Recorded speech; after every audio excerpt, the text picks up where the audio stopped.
As you are no doubt aware, Hosani Mubarak has stepped down from power. He has stepped down from the political pressure placed on him by the millions of average Egyptians who have demanded freedom. This is a very important step towards the liberation of the Egyptian people, and possibly, more importantly, the first step towards the liberation of the Middle East from U.S. imperialism.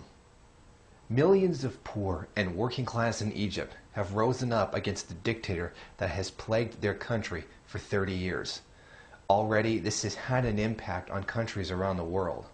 Already, the capitalist elite in China are afraid of such a revolution spreading to their own country. The Chinese state has actually banned the word Egypt from social media and networking type functions. In fact, a common replacement for the word Egypt is now pyramid. While the dictatorship of Hosani Mubarak may be down and out, the forces working against the freedom of the Egyptian people have not slowed down one bit. There are forces gathering, both domestically in Egypt and in the elite of the United States, are already begun their first offensive towards this new revolution, to ending it and making sure the people of Egypt are not free. Right now in Egypt, the military is holding power over the government.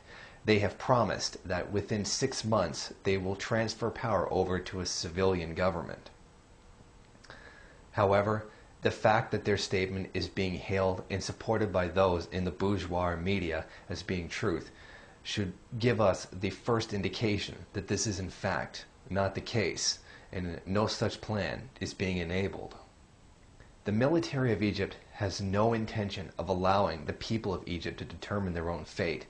As many people have quickly forgotten, U.S. President Barack Obama and those that preceded him have been the biggest supporters of the military dictatorship that existed in Egypt until these recent events. It has also gone quietly unnoticed the fact that most of the senior echelon officers in the Egyptian military were trained by U.S. military officer schools. So far, they have no plans to allow any freedom for the Egyptian people.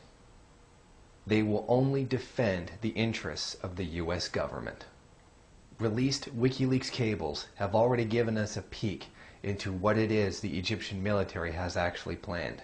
They said within the first 6 months that they will be transferring power peacefully over to a civilian government.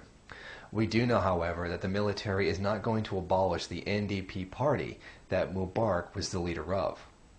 Also, they have the intention of writing a new constitution for Egypt, one that will be done without the consent or input from the Egyptian people. Now, there may be a phony little cover that makes it look like they're listening, but I can guarantee you, in context, it will be a complete fraud. The Egyptian people will receive nothing. This 6-month period of transition is only a facade, a contrived event only to make it look like the people have made change. The fact is, the growing and worsening social conditions that led to this revolution will most certainly not be addressed by the military government. That you can be assured of. Would you like a further sign that the Egyptian military is not behind the people of Egypt?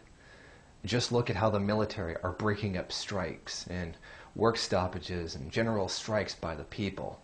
The fact that they're stopping the people from peaceful protest is certainly an indication that they are not backing the people, but in fact repressing them. First, we begin by asking the question, who is running Egypt now? Well, the answer is Field Marshal Mohammed Hussein Tatawi. Well, who is this man? What does he represent? Well, from WikiLeaks cables dated March 2008, it showed he's been a big supporter of Israel and has outright declared his intention to maintain the status quo. And that's an exact quote from the cable of how things are. He's entirely dedicated to defending U.S. interests in Egypt. This clearly shows that the military does not have the Egyptian people in their hearts, or at least those in the very top of the military anyway. There is no intention of handing over a democracy to the people in the transition period. What the Egyptian people need to do is organize outside bourgeois organizations, organize outside those propped up by the media. Now, one such group has done so. The youth movement in the revolution have declared that they are going to start their own party. Now, this is a very good step, but more parties independent of bourgeois control are necessary. On Monday, Gigi Ibrahim, speaking on behalf of the youth movement on Al Jazeera English edition, has pretty much almost come right out and said that the youth movement does not trust the military, and for good reason. The Egyptian people need to organize outside any kind of bourgeois control, and this is absolutely necessary.